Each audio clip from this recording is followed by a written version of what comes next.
যশোরবাসী আসসালামু আলাইকুম। আশা করি সবাই ভালো আছেন। আজ আপনার 3 জানুয়ারি রোজ শুক্রবার আপনার রাত দিনে আপনার সকিনা মেডিকেল কলেজের পিছনে আপনার বিশাল ওয়াজ মাহফিল উপলক্ষে আজ আপনার 20 লক্ষ মানুষের ঢল এবং প্রচুর মানুষ ওখানে আনাগোন। আজ হয়তো আপনার শুনলাম 4-5 জন মারাও গেছে ইতিমধ্যে, কিন্তু আল্লাহ তাআলা তাদেরকে জান্নাত নসিব করুক।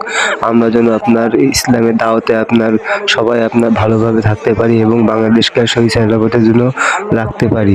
যদি আমার ভিডিওটি ভালো লেগে থাকে অবশ্যই এটি লাইক এবং এটি কমেন্ট করতে ভুলবেন না প্লিজ। এখন আছি রাস্তায়, আপনার রাস্তায় বেরোর পর দেখলাম প্রচুর ভিড়, কিন্তু ভিড়ের মধ্যে হোক আপনার তো যাত্রী তো হবে, এই জন্য আপনার খুব কষ্ট করে রাস্তাটা পার হলাম।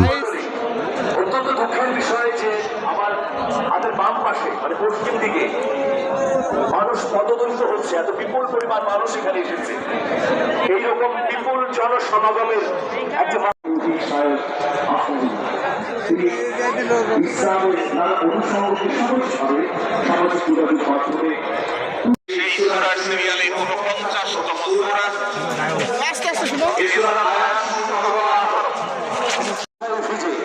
রোদের তাপে পুরো অপেক্ষা করছি পবিত্র কোরআনের জন্য। এই অপেক্ষা, সেই অপেক্ষার অবসান ঘটতে যাচ্ছে, ঘটলো বলেই বলা যায়।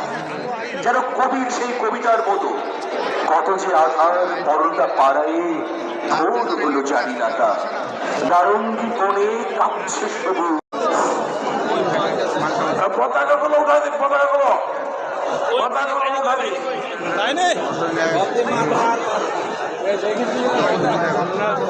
ঠিক আছে, থ্যাংক ইউ, জাযাকাল্লাহ। সবাই